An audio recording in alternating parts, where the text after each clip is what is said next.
I want to see community media become not a stepping stone to something else, but like a destination where you can be and you can stay and you can build a career. Bienvenida to our Latina Lens podcast, where we delve into the stories and memorable images of U.S.-based Latina photographers. I distinctly remember when I was in elementary school, flipping through National Geographic magazines and dreaming of being a photojournalist. It's funny because that came up in an interview today, this vision of what a photojournalist is and how that image is actually changing. Today, I speak to Mabel Jiménez. She's a community photojournalist and editor. She thinks deeply about the role of photojournalists and of the people whose lives their stories impact. We had a great conversation talking about the tensions between old and new paradigms in journalism and why we should all support our local community papers. I'm really excited to share this interview with you today. Don't miss Mabel's image tour episode that will be released next week, where she takes us behind the scenes of two of her most significant images. Our mission is to elevate the voices of photographers like Mabel, so help us out by sharing this episode and rate and review us on Apple and Spotify. Gracias. Today we're chatting with Mabel Jiménez, and she has been an incredible supporter. I met Mabel right before the pandemic. We got to meet in person once, and that was a beautiful opportunity. And she is known as La Fotógrafa del Pueblo, and what a beautiful title. Hi, Mabel. Welcome. Hi, buenos dias, Monika. Tell us how you came to photography. Ever since I was little, I was interested in visuals. Probably wanted to be a painter or something like that. I ended up just becoming really interested in photography. When I moved from Mexico to the U.S., right before I moved, I just bought myself a little film camera at a flea market. Those first days in the U.S., the camera was like a way of retaining all these memories that I knew I was like in this new part of my life, exploring new lands. I wanted to save it all. And so that's how it started, you know? And then as I started finding my way and figuring out what I wanted to study, what I wanted to do in college and professionally, photography and documentation just stayed with me all these years. From that first time that you picked up the camera, where are you today? Tell us what you do. What genre of photography are you in? 21 years after getting that camera at a flea market, I'm a documentary photographer in San Francisco, and I'm currently working at an organization called CatchLight, and I am a visual editor for a project that they have called the California Desk. CatchLight is a wonderful nonprofit organization that fosters the power of visual media in different ways through a variety of programs, but mostly through these fellowships. There's global fellowships and there's local fellowships. The part where I'm working is in this new project called the California Desk, where there's a group of small community newsrooms in California that really want to enhance their use of visuals. We collaborate with these 6 newsrooms, and we help subsidize the salary for a full-time visual journalist who are our fellows, our CatchLight fellows. So we have 6 new CatchLight fellows. This is a brand new thing that we're experimenting with because of the decline of journalism, particularly visual journalism. There's not a lot of jobs for visual journalists, not steady ones. It's really difficult financially, emotionally, professionally to be a visual journalist these days. So this project is kind of an experiment in trying to find a new model of how newsrooms can go back to really valuing the use of visuals and using it as a component of becoming close to your community. And my job is to work with these 6 fellows that are spread out throughout California in these different newsrooms. And I work with those newsrooms and I help them enhance the use of visuals. And I work with the fellows themselves because a lot of times they're the only or the first full-time visual journalists that some of these publications have ever had. And so I'm there as a support, editor, coach to help them through their assignments and just kind of help integrate that process into the newsroom. So what is the importance for you of having visual journalists in the community? Why do you feel like that's a critical role? When you have somebody that understands a certain community, that's part of it, that knows the ins and outs and the important events that happen locally, that person is going to be able to document with more nuance, is going to be able to gain greater access to different events and different moments that are significant to a given community. And I was working as a photo editor for El Tecolote newspaper a few years back. El Tecolote is a bilingual community newspaper in San Francisco covering the Latino community here in the Bay Area. I worked there as a photo editor for a few years. And one of the things we did was we started doing this photo exhibit where we would take the best photography from the newspaper from a given year and then put it on gallery walls, print out the photos and these gorgeous prints, frame them, and invite people to come in. And the first time we did that, we weren't really necessarily sure how it was going to go.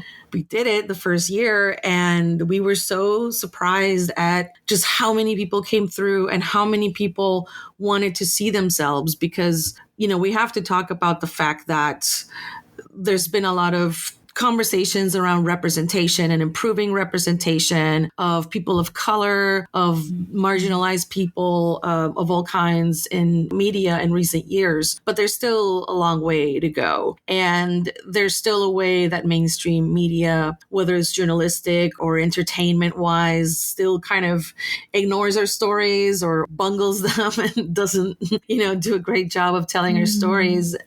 Having all these photographers in El Tecolote that were from the community and having, them as documentarians reflect that back to the audience, to our readers, to the people in the neighborhood.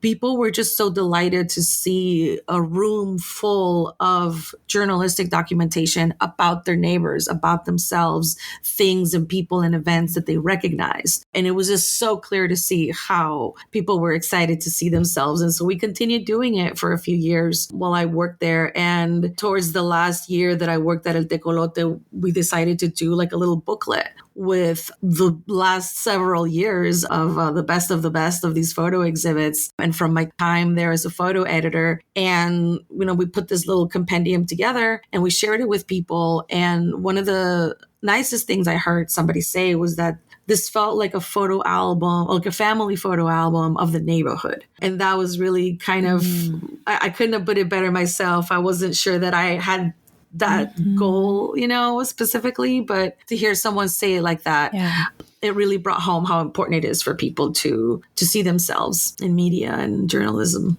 That's a role that I think only community, small local papers can fill, right? And as they disappear, we're losing those really local stories, those where people see themselves in the news, right? That it's not just the national news or the larger outlets, but what are the stories that are around us, right? That affect us, and who are the people that are there? Tell me a little bit about how your family reacted to you going into photography and photojournalism. I think it took a while for them to kind of get it because, I went to college and I got an education. And for many years, I was really, and this is the struggle of many journalists, particularly visual journalists. I did not have a steady paycheck. It was all very part-time or freelancing, a lot of volunteering. And it was just really, really hard to support myself. And so when you go from one country to another to try to have a better life, they're like, why are you so broke all the time? How did you have a college degree and you struggle so much to make a living? So I think it was hard for them to really be not being worried about me. And I think that's just the struggle of a lot of visual journalists. But it wasn't, I think, until they came to visit me. They lived down in San Diego. And the first year that we did that photo exhibit at El Tecolote, they came to visit for that. And that was the first time that they were seeing for themselves the impact of what I was doing. And so all these people, were in a room, all these different artists and readers of El Tecolote and other journalists and photographers that I had worked with were there. And so they really kind of got to see it and hear it for themselves, why I cared so much and why I was so invested in what I was doing, even though it wasn't providing me with a steady livelihood, but it was something that was very important to me. And so it wasn't until definitely a few years down the line that they were able to see, like, okay, I understand what she's doing it now. But I think that probably a lot of immigrants or children of immigrants can kind of relate to that idea that your parents want you to pick something that's very safe, like a doctor or a lawyer or these kinds of things. And then you become something that's important and impactful, but riskier in terms of your livelihood and stability. And so I think a lot of people have that struggle, but I think that they've come around in recent years. Tell us about one of the events or stories you covered while being at El Tecolote and what it meant to you. Probably the one that affected me the most was when I went down to the border in 2019 in the middle of the Trump administration and documented shelters where a lot of asylum seekers from Central America were, trying to make their way to the U.S. And I visited all these asylums where folks were staying in basically migratory limbo, not being able to enter the United States because of the Remain in Mexico laws that the Trump administration enacted and which, now the Biden administration continues to enforce. I heard the stories directly of all the things that happen that make people have to leave the countries that they're from, all the different kind of gang violence, transphobic violence that people have to flee. So I visited these refugee shelters, basically. I visited someone who was in detention. I visited Friendship Park, the border, where people on different sides of the border see each other. And it was just like, I don't know, just honestly a lot of hurt and difficulty seeing and processing that. It's sad that I don't have like this sort of positive, inspiring outcome. Like I'm glad that the photos and the stories that I wrote from that had some circulation and were in a few exhibits and a few conversations, like open public conversations. But it's somewhat discouraging that now that we have a different administration in office and a Democrat and people who really made different kind of promises about how immigration needs to be handled in this country, have not made good on those promises. And there's this sort of, I think, complacency now that because we don't have this raging racist in the White House anymore, that the people aren't out there on the streets anymore talking about these detainee camps at the border anymore. As we speak, there's still kids, immigrant kids that are locked up on these detention centers. And now Biden is, talking about closing Friendship Park in Tijuana, which is a meeting place where people who, maybe can't visit each other's countries, but can meet on different sides of the border. And now that's going to be shut closed. And so all of this brutality and mishandling of immigrants and asylum seekers is not being talked about anymore. It was 3 years ago now that I went down there and it still affects me. I'm like reliving it and it's still raw in a way. And it's just like this issue. It's still happening. So I guess that is the story that's affected me the most. Mm-hmm. Thank you for sharing that. And what do you feel like the role of visual journalists and specifically Latina photojournalists, visual journalists have in these moments, and community-based visual journalists to be specific, because that's your specialty? When you can find a commonality with the people that you're documented or the events that you're documenting, you can come at it with more empathy and more compassion and more, I don't know, photojournalism is definitely a medium that can also be used to objectify and exploit and misrepresent. So it's definitely something that can be used for good and bad. Sometimes we see really impactful images, but we don't know necessarily how that image was created and what were the interactions involved between the photographer and the person that is being photographed. And sometimes we can look at a really great photograph and not realize that maybe the person didn't consent to it. Maybe the person doesn't know how the spread of this image is going to follow them later on in their life. If someone were to take a picture of you during one of the worst, most difficult moments of your life, and years later, you look up your name online and this same story keeps coming up, like, how would that affect the person? And that's the reality, that you have a privilege of having access to being able to see some of these historical events, front row seats to history. But there's also a lot of responsibility that really needs to be thought about. And I think that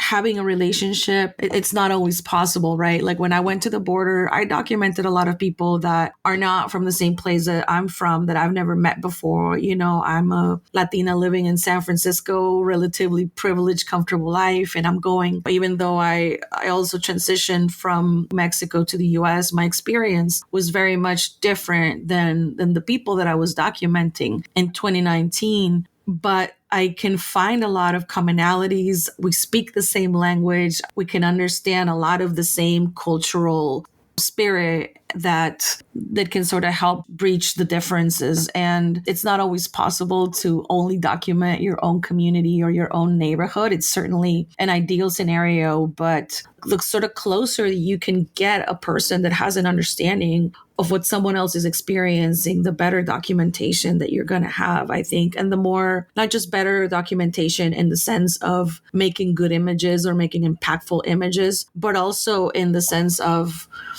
how do we treat the people that we're documenting and how are they impacted? I think that when I went to journalism school and took all these photojournalism classes, there was a lot of conversations about how to get access, how to get a good photo, etc., how to, tell a story with it. But honestly, there was not a ton of conversations about how do you treat people and how do you empathize? I think that we had like one ethics class, one semester of ethics class that barely scratched the surface. And I think that 2020 has started like a paradigm shift on how we relate to ourselves and to each other, and a desire, I think, for more empathy and treating each other with gentleness. And I think that storytelling and journalism is also having conversations about that. And one interesting conversation that's being had is the role of objectivity and neutrality, which basically tells you that there should be a separation between you and your subject. Almost that like you shouldn't care, you shouldn't be involved too much. And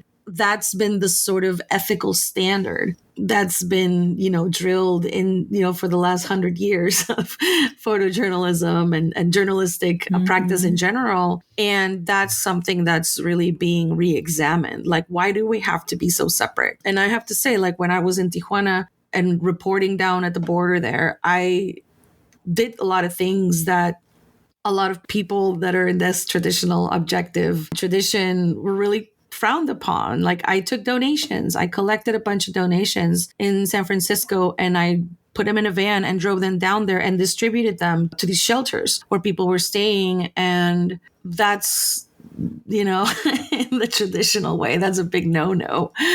You're not supposed to change things or get involved in that way. And I certainly got some criticism. And then when I came back, I organized a protest outside of the ICE building in San Francisco. I organized the protest of journalists against detention camps. We can't be neutral about having children locked up in detention camps. Like, how are you neutral to something like that? That's something that in the traditional sense, a lot of other publications, mainstream publications, would not allow their journalists to do that, would even fire you for doing something like that. Luckily, I was working at El Tecolote newspaper where we definitely have an opinion about these things. And we were proud to represent ourselves against these things that are still happening at the border. The tension of objectivity, the tensions between how are you both a community journalist who's deeply connected to your community and can tell stories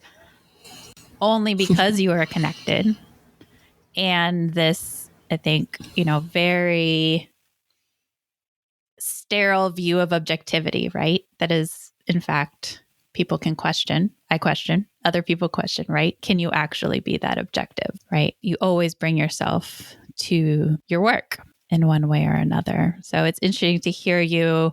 There's sort of a double protest, a protest of what you were seeing and also the protest of journalism as it stands. That's true. I had not seen it as a protest against this rigid objectivity either. But I guess, yeah, that's what we were doing too.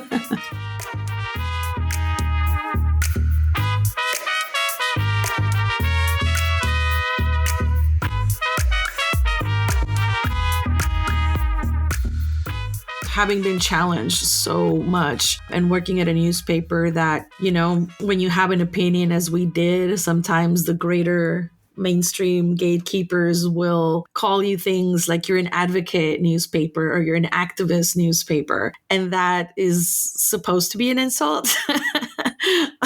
But it's, definitely something that's used to delegitimize what we do. And it's something that is used against us. And now that the conversation is really interesting now to see the last couple of years, the conversation turning to, maybe objectivity isn't the end all be all of this, and taking on the practices that a lot of community media and ethnic media have been sort of harping on for decades and saying, no, it's okay to be an advocate for your community. It's okay to notice things and say, hey, we don't have services here. Hey, our community is not served in the same way as other communities, and that's not okay. And that to say things like that makes you not objective, like you're not supposed to care. But I think it's hopefully like a facade that we'll all get to draw pretty soon, because we're human beings, we have experiences, we have opinions, and we cannot remove ourselves from them as we go on about our work. I think that that's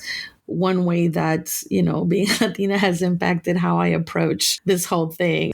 What I'm hearing is that when you're focusing your lens somewhere, it's to speak to the needs of the community. It's saying, I'm connected to this community. I understand the needs of this community. Mm-hmm. And I'm going to use my lens to show you what is happening here. I'm going to bring you into it, even if you cannot get into it, right? Because you don't have access because of your geography, identities, whatever it may be, desire.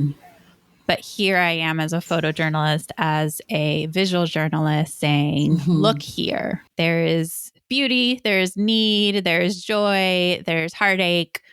And I can show you that, is what I'm hearing you say. Yeah, no, definitely. Are there other ways that you feel like your identities as a Latina, and please bring forth any other identities that you hold that you would like to share, that you feel that your identity has affected how you approach your work as a photojournalist, as an editor, and now as a mentor to other visual journalists?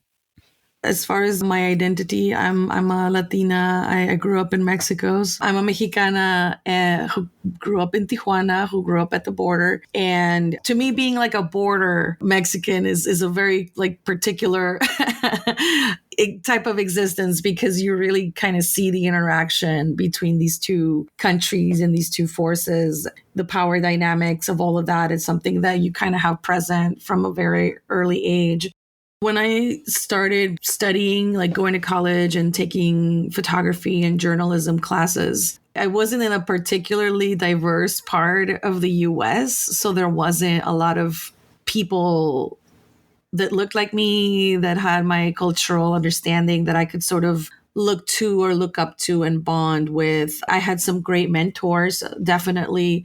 And I don't have any complaints, I had some really great mentors actually. And they were all, older white males who were either like college professors or supervisors in certain jobs that I had, who really, really supported me in really beautiful ways. But I definitely wonder sometimes like what it might have looked like, what my journey might have looked like if one of my mentors would have been another Latina, for example, that helped me understand how to navigate things. Because, when I was coming up and just starting to kind of dabble in this almost 20 years ago now, again, there wasn't a lot of other Latinos around me doing this. And so I could share in the experience of being a photographer, being a journalist, but there was a lot of parts of my experience that I just couldn't really bring or integrate in a way that other people would understand. So that was challenging. And I think that definitely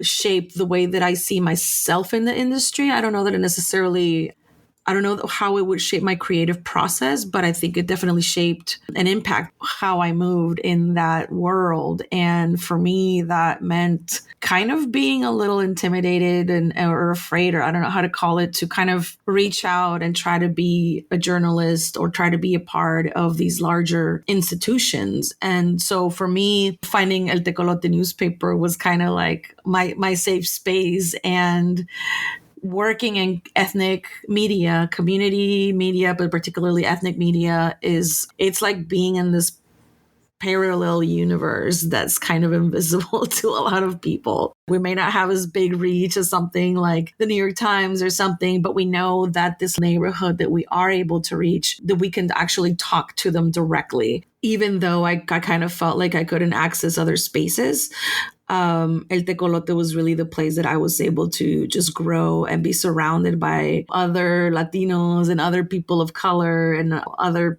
people from all over the place and from all kinds of backgrounds. That was great. But at the same time, I also kept thinking of myself as a sort of outsider. It hasn't been until very recently, first with this COVID documentation project, that the city of San Francisco and the SF Arts Commission invited me to document an aspect of the impact of COVID on the city. Late 2020 is when the SF Arts Commission put together this art residency program that meant giving 4 artists access to the city's COVID command center and be able to witness all those operations and how all these different city agencies interacted to respond to the pandemic. And so there was 4 of us, 2 photographers and 2 illustrators. We were given access to the COVID command center, and what that meant was this big office think tank space in Moscone Center in San Francisco, but it also meant access to testing sites, vaccination sites, and other different kind of services that the city was providing. We were given pretty much creative freedom as to, given that access, what did we want to focus on? And I really struggled with figuring out what I should focus on. And it's, now looking back on it, I feel kind of silly that I didn't see what was in front of me all along, because my training as a journalist has been, don't document the people closest to you. And I was also surprised that as a journalist, I was invited to do an art residency. And I should say I don't think of myself as an artist, because I think artists create and bring new things into the world. And as a documentarian, I don't feel that I'm creating anything. I feel that I'm documenting the things that are there, that I'm saving people's memories, and I'm helping us collectively hold on to other things that people have created. But I don't see myself as a creative or as an artist. So I was kind of, by being in this art space or invited by the Arts Commission, I kind of forgot that there wasn't this rigid expectation in the same way that I had to proceed with this expectation of separation, of objectivity, of neutrality, of not documenting the people that are closest to you. But it was really Meg Schiffler, who was then the director of galleries and who is the one that invited me to this art residence. She's the one who said, it's okay. Like, this is an art project, really. It doesn't have to be journalistic. And in the end, I did end up approaching it as a journalist, but I felt so much more comfortable in documenting people that I knew, because a lot of the people in the volunteering at a lot of these testing sites and food distribution sites, things like that, were people that I knew, that I had met throughout the years before when I worked at El Tecolote. So all of these connections and people that I met documenting the neighborhood when I first came to San Francisco as a student, all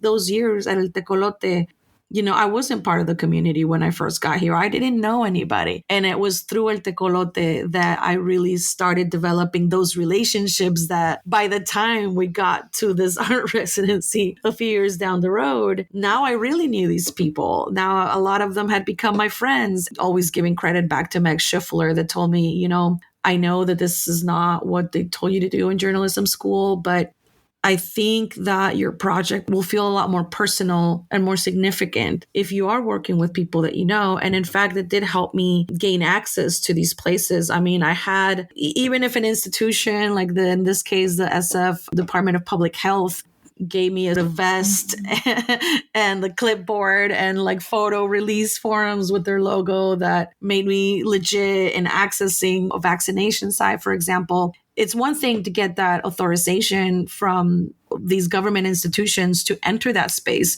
is a different thing to actually be accepted and actually make people feel comfortable. There's no like stamp of approval that's going to do that for you. So it's like, okay, I got the entrance access from them. But once I stepped through the door, I knew a lot of those people. And it was like this immediate, oh, hey, Mabel, how are you doing? And that was so much different than, at one point I did try to photograph COVID testing site that was in Chinatown, and people were, lovely and welcoming to me, but I don't speak Cantonese or Mandarin. I can't convey what this project is about. I can't make those connections. And so that's not my role to take there. That's for a documentarian in that community to approach and to support. The fact that I would come through the door, that I can speak Spanish, that I can speak the language of all the folks in the mission, that people already know me, that people that are managing volunteers already know me and can trust me the moment that I walk through the door. I know that I have their trust, and it's reciprocal, right? They trust me and I trust them. That made it really special. And now I can sort of look back on this document. I took these photos and I printed them out, and still in the process of putting together the final digital entry for the SF library. So if you go to the SF library, at the very top floor, there's all this historic documentation, and those photos have become part of that. During this pandemic, a lot of us look at photos and documentation of another big pandemic 100 years ago. I'm hoping that if something else like this happens, I'd like to say I hope another pandemic doesn't happen, but more likely it will. And when people look back and be like, well, how did my mother or grandmother, grandparents or ancestors approach this? That folks in San Francisco will be able to look back at these things and how the Latino community here faced that. That's something that would not have been possible if I hadn't spent 10 plus years at El Tecolote getting to know this community. So I always have to give credit to them no matter what I do and where I go. What was the personal impact for you of being such an intimate space with how the Latino community in San Francisco was affected and impacted, which was rather a large impact, being in the area myself, understanding that there was a very substantial impact on the Latino community in San Francisco. How did that affect you personally to see that through your lens? It actually gave me a lot of hope. I mean, things were and are still pretty dire, particularly for Black folks, for brown folks, as far as the impact of COVID, whether we're talking about rates of infection or we're talking about economic impact. It definitely has to be recognized that certain communities were impacted harder than others. And especially in the early times of the pandemic, before we all had access to, at-home tests and before there was a vaccine, those first couple of months in the pandemic were really, really rough for Latinos in San Francisco. In the city of San Francisco, Latinos make up about 15% of the population. So that's not a whole lot anymore. For many, many months during the pandemic, they made up 50% of infections. So for a group that's 15% of the city to actually be half or more of the infections, is really tells you the inequalities there, and access to health and access to jobs that allow you to work from home.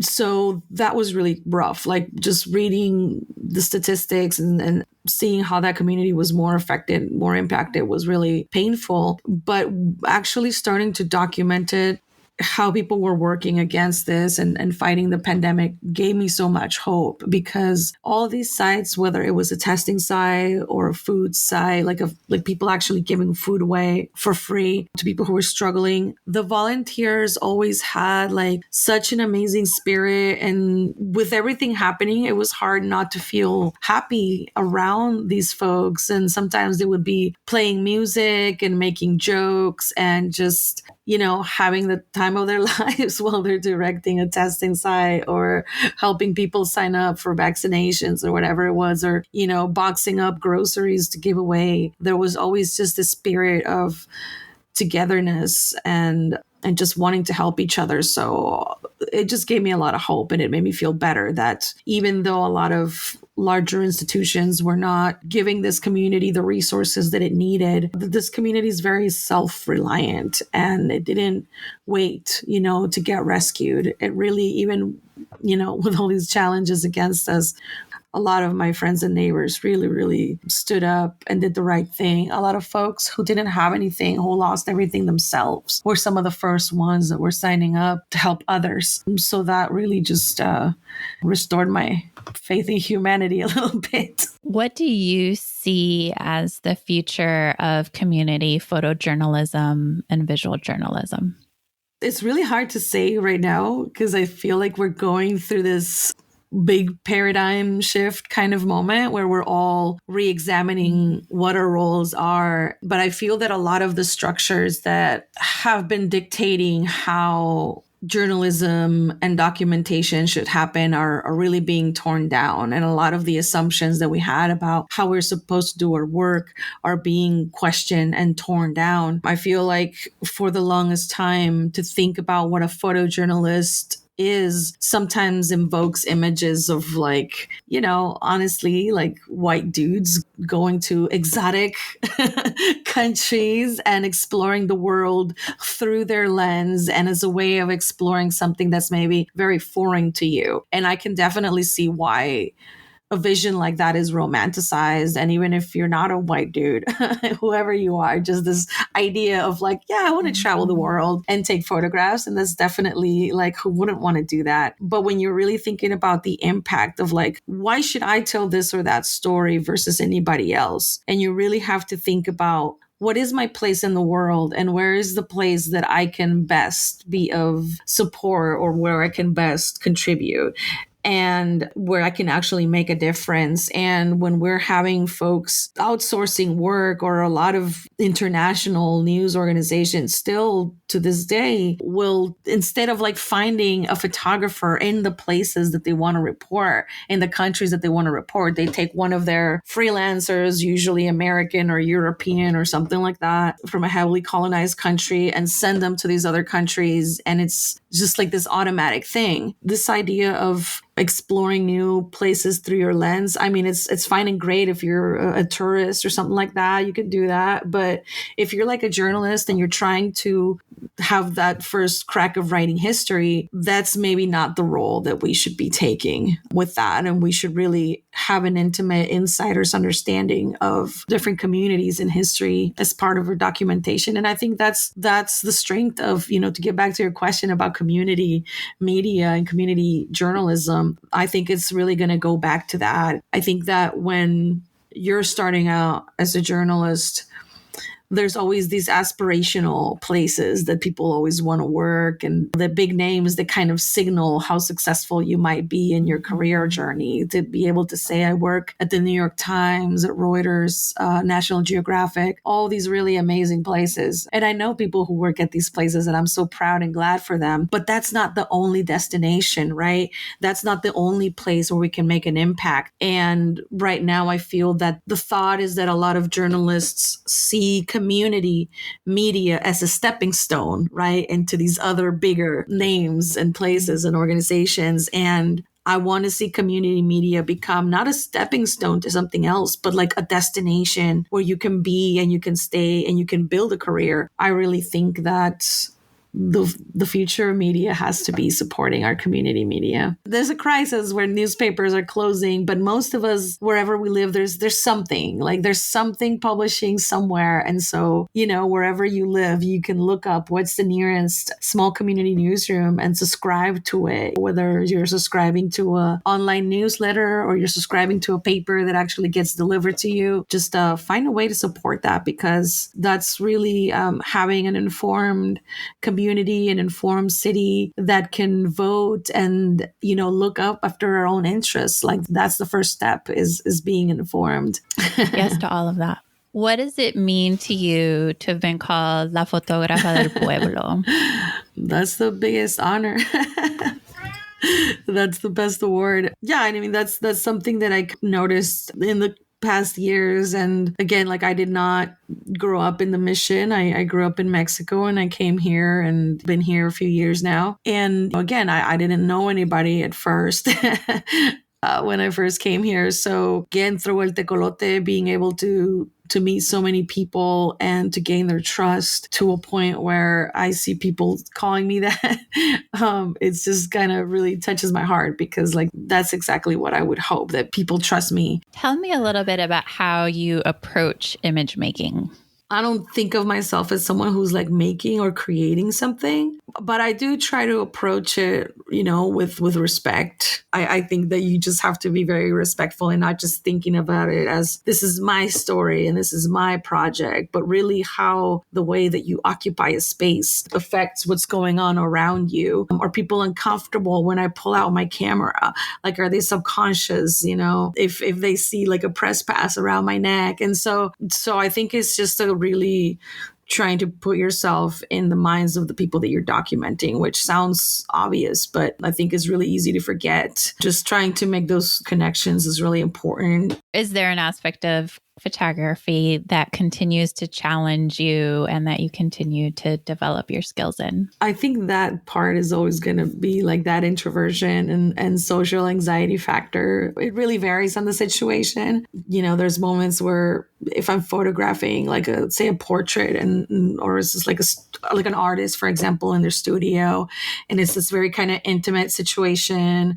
That's a little bit easier to handle, like a one-on-one situation or a small group. But when it's something that's more open and unpredictable and less controllable, like a protest or big art festival or something like that, it's, how to approach people in a way that you want to get consent. You want to make sure that it's okay for people to be photographed. But at the same time, how do you check in with someone without interrupting the moment that you're trying to photograph? So that's always like a very instinctual thing that you have to deal with as it comes, right? If I tap someone on the shoulder and I say, hey, can I take this photo? Am I already interrupting them and ending the moment that I was trying to photograph? How do you balance that? Do you take a photo first and then check in? Sometimes you just check in with eye contact and you can sort of get the sense that people are okay with you documenting. So that's just something that never goes away, that you kind of have to constantly be navigating. So there's no instruction manual for that one.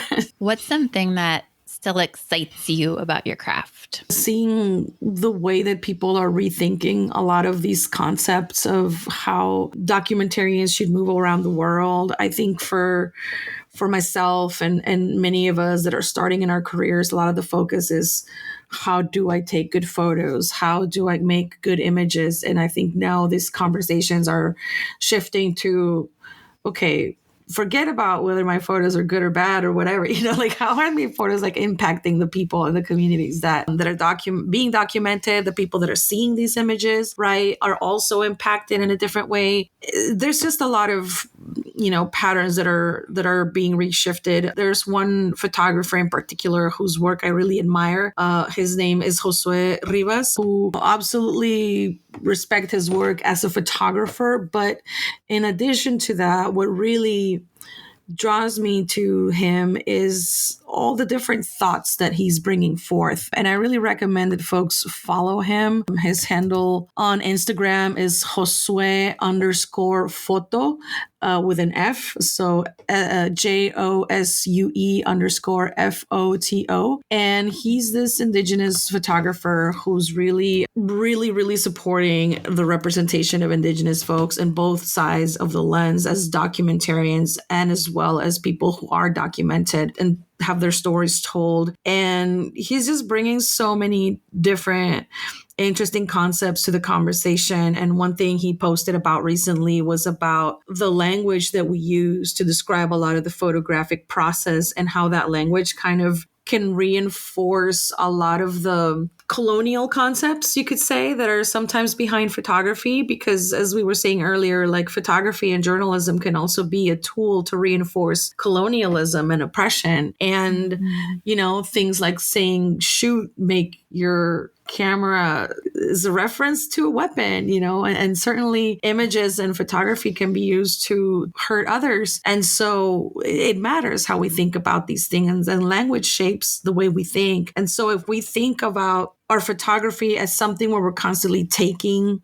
capturing, shooting, it has like just all these implications in terms of the power dynamic, or calling someone a subject. Like I'm hearing more people that refuse to call or use the word subjects when referring to the people that they photograph, because what does a subject mean, right? Like it implies this certain power dynamic that we really should be questioning. And so when we use this language, and I myself, I'm sure I'm going to have to check myself, and I'm going to keep saying these things, but I am trying to think about things in a different way. And so all these new paradigm shifts in thought, but also technology, all the things that are coming up, virtual reality. And it's just like, that's the part that excites me, like all these different things that we can do with technology, 360 cameras, and like drones that help us, can be also used for bad, but they can also help us see and access places that sometimes you can't access with your human body. And you can get literally a new, different perspective on the world. So obviously a lot of these things, as new things, all have potential for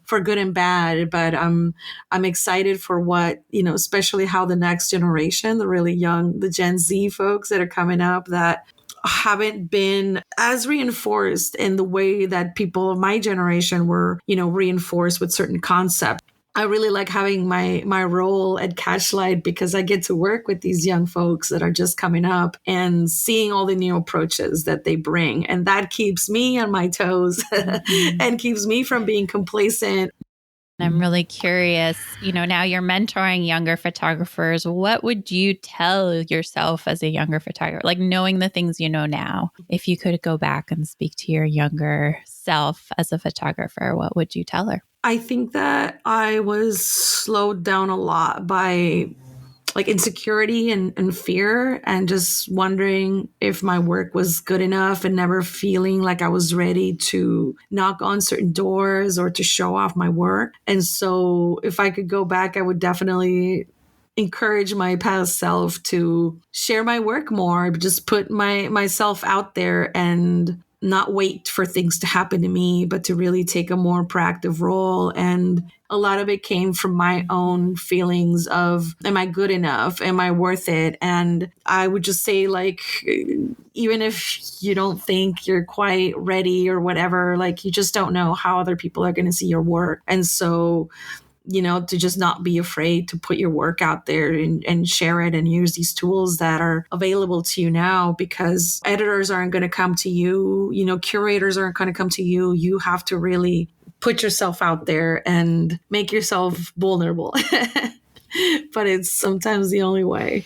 Where do you see yourself going as a photographer, as an editor, as an educator? You've been all of these roles.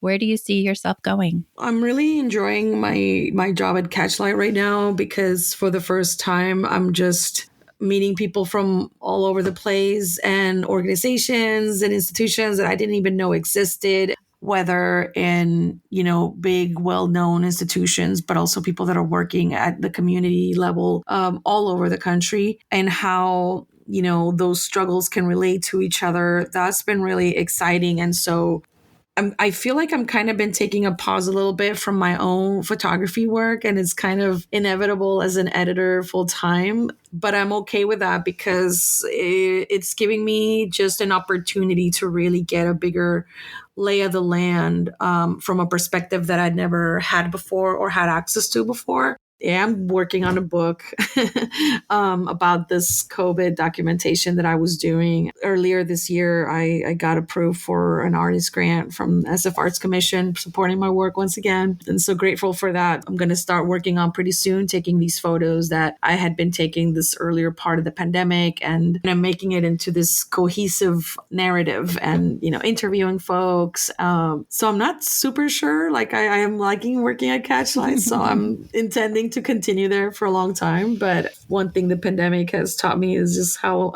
uncertain things can be and plans can change. All of that is very exciting. I'm so excited about your book. Congratulations. What a beautiful document of the community during this time. Where can people find you? Like, we want to look at your work. Many people are listening to this. Where can they find your work? MabelJiménez.com and Instagram. I keep a little bit more up to date. Check out the work that CatchLight is doing as well, and sign up for the newsletter, catchlight.io, and just really just stay in the know, not just of what CatchLight is doing, but what a lot of other photography and media organizations are doing. Thank you so much, Mabel. It is always a pleasure to talk to you. Same here. I'm so glad, that you're doing all this work with our Latina Lens. Is definitely something that was very much missing and needed. And I'm so excited. You've been, filling this very important need of us like talking to each other and creating communities that did not exist, when you and I were first dabbling in photography. So I'm so excited that you're doing this. Well, gracias for all your support. In our next episode, Mabel will take us behind the scenes of her photograph as she captured a pinky kiss at Friendship Park, which spans San Diego and Tijuana, where families often come to travel to reconnect through this tiny bit of cross-border contact. Then she will take us to the community farewell of a multi-generational mural in San Francisco's Mission neighborhood that symbolizes the larger transition and process of mourning losses caused by gentrification and the pandemic. Visit ourlatinalens.com to see show notes, read the transcript, see the bios of our guests, and sign up for our newsletter. This episode was created, produced, and hosted by me, Monika Aldarondo Lugo. Our cover art was designed by Tumpa Minstri, and our theme song composed and recorded by Matthias Muller.